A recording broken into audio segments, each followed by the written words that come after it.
দেখ সমুদ্র, এই সবটাই একটা আয়ুষ, তাই আমাদেরকে কিন্তু এগুলো করতেই হবে। তোর যদি টাকাটা ফেরত দেওয়ার হয় তুই পরে দিয়ে দিস ফেরত আঙ্কেলকে। না, আমার মনে হচ্ছে যে বাড়িতে একটা বড় সড়ো ঝামেলা হতে চলেছে, আর আমাদের সেটা পোয়াতে হবে আর কি। না, তুই তাহলে কি করতে চাস? না, আমি খেলাটা শেষ অবধি চালিয়ে যেতে চাই। আমি কঙ্কাবতীকে জব্দ করতে চাই। তার জন্য যদি কোনো ঝুঁকি নিতে হয় তাহলে নেব, আমি প্রস্তুত। তাহলে তো তোকে বাড়ির এই ঝামেলাটা ফেস করতেই হবে সমুদ্র। তুই তো আছিস আমার সাথে, ম্যানেজ করবি। না সমুদ্র, এবার আর আমি সবটা ম্যানেজ করব না।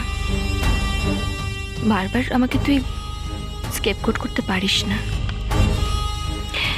সেই অধিকার তোর নেই। তুই আমার মনকে নিয়ে বারবার এই নোংরা খেলাটা খেলতে পারিস না। এবার আমার সঙ্গে এই খেলার দাম তোকে দিতে হবে সমুদ্র।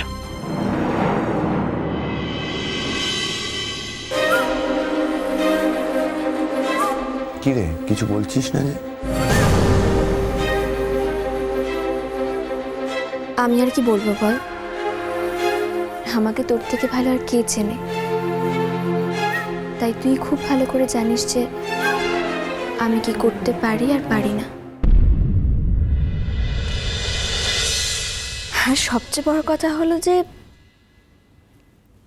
তুই তো আমার সবটা ঠিক করে নিস, আমি কি নিজের কিছু ঠিক করার সুযোগ পাই?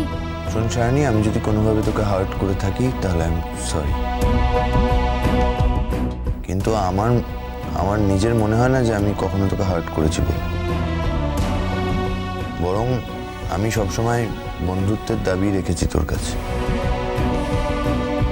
তুই যদি এই সম্পর্কটাকে অস্বীকার করিস তাহলে না না, তোর আর আমার সম্পর্কটা অস্বীকার করার প্রশ্নই ওঠে না। আমার পক্ষে সেটা সম্ভব না, তাই এইসব বলে লাভ নেই সমুদ্র। তুই যা বলবি তাই হবে।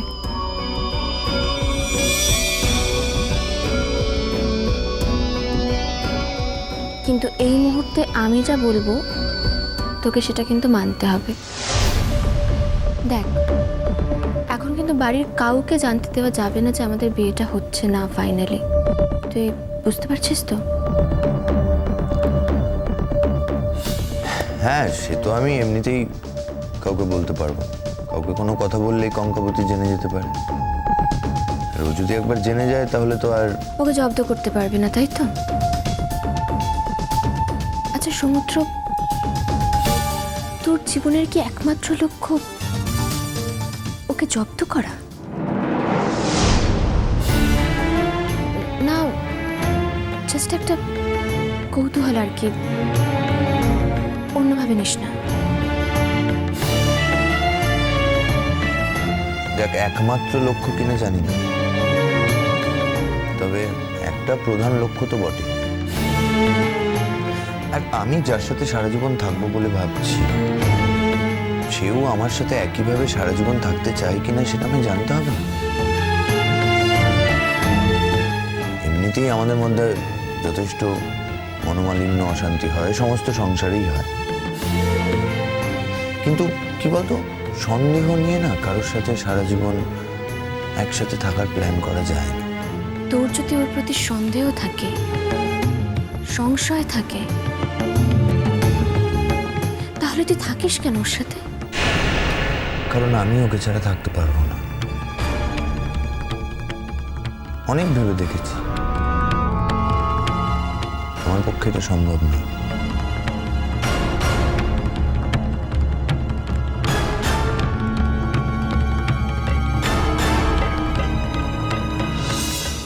সমুদ্র, আমাদের কিন্তু এবার লেট হয়ে যাচ্ছে, এবার আমাদের বেরোতেই হবে। দেখ, এই পুরো প্ল্যানটা যখন এক্সিকিউট করতেই হবে তখন তো যা যা করা দরকার সেগুলো করতেই হবে আমাদেরকে। শপিংয়ে বেরোই আমরা, আর এতে কিন্তু তোর কোঅপারেশন দরকার। হ্যাঁ কঙ্কাবতী, কিছু বললে? না, এই খাবারটা দেওয়ার ছিল। কঙ্কাবতী, এবার থেকে কিন্তু তোমাকে এই ঘরে ঢুকতে গেলে নক করে ঢুকতে হবে। আমি তোমার কাছ থেকে এইটুকুনি এটিকেট আশা করি। আসলে সায়নী, দরজাটা না খোলাই ছিল, আর আমি এসে দেখলাম তোমরা দুজন দাঁড়িয়ে কথাই বলছো, তাই আমি আর নক করিনি। না, আমি বুঝতে পারছি না এই সামান্য বিষয় নিয়ে এত তর্ক করার কি আছে। সায়নী যেটা বলছে সেটা মেনে নিলেই হয়ে যায়। তোমার না নিচে এসে খাবার কথা ছিল? তোমার যদি এতই অসুবিধে হচ্ছে আমি খাবারটা উপরে এনেছি বলে, তাহলে আনতে বললে কেন? না, তুমি বা আনলে কেন?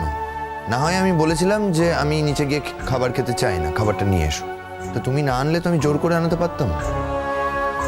কি করব, এখনো তো তোমার বাড়িতেই থাকি। আমার দেওয়া 7 দিন এখনো তো পার হয়ে যায়নি। তাই তুমি যা বলবে সেটা শুনতে তো আমি বাধ্য। এখনো অবধি তো তুমি আমার আশ্রয়দাতা। এত কথা জিজ্ঞেস করবো কঙ্কাবতী? তোমরা কোথায় যাও রোজ? কাজে। হ্যাঁ, সেটাই জিজ্ঞেস করছি, কি কাজে যাও? না আসলে বাড়িতে এটা নিয়ে একটা প্রবলেম হচ্ছে তো। সব প্রবলেমে আপনি ঢুকতে যাবেন না সায়নী, কারণ এখন থেকে সংসারটা আমারও। এই সংসারটা এখনো আপনার হয়নি সায়নী। তার থেকেও বড় কথা, সংসার যদি আপনার হয়ও, তাহলে না সব ব্যাপারে মাথা ঘামাবেন না। আর তার থেকেও বড় কথা, আমি তো এই সংসারের কেউ নই। আমার সাথে আপনার কোনো অন্য সম্পর্কও নেই। তাহলে আমার ব্যাপারে আপনি, মানে আমি কোথায় যাচ্ছি না যাচ্ছি, সেই ব্যাপারে আপনি জানতে চাইবেন কেন?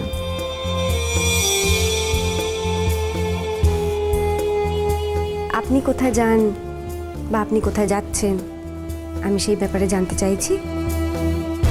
কঙ্কাবতী, আমি না তোমার মতো নয়, সব কথা আর কি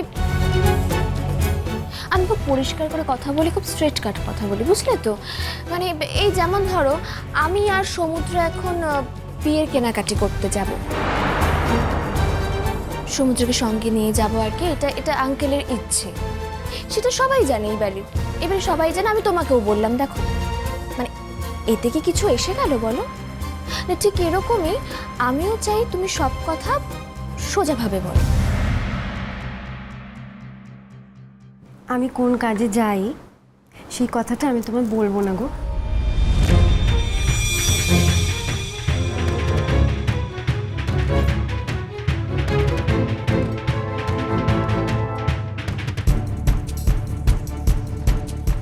মহারানী এত মেজাজ দেখাচ্ছে কেন? আবার বোধহয় সায়নীকে সহ্য হচ্ছে না, নাকি এই কেনাকাটার ব্যাপারটা নিয়ে অলরেডি অনেক বড় বড় কথা শুনিয়েছ তুমি? বাকি জীবনটা যাতে আরো বড় বড় কথা না শোনাতে পারো, সেই জন্য শেষবারের মতো তোমাকে এই যন্ত্রণা দিতেই হচ্ছে। আসলে তোমার মতো মানুষ যন্ত্রণা না পেলে কখনো বুঝবে না যে অন্যকে অবহেলা করাটা কতটা অন্যায়।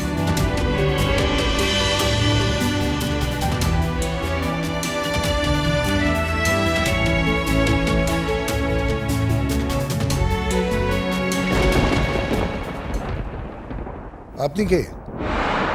আপনাকে তো ঠিক চিনলাম না। এখন আপনি এসেছেন কেন? মানে আমার বিয়ে একবার হয়ে গেছে, লোক দেখানো বিয়ের আমার আর কোনো দরকার নেই। দেখুন, বিয়েটা যখন হয়ে গেছে আর আমরা সেটা মেনেও নিয়েছি, তখন আপনি কিন্তু আপনার মেয়েকে আর ফিরিয়ে নিয়ে যেতে পারেন না। আর সেটা যদি করতে যান তাহলে কিন্তু আইনের ফাঁদে পড়ে যাবে।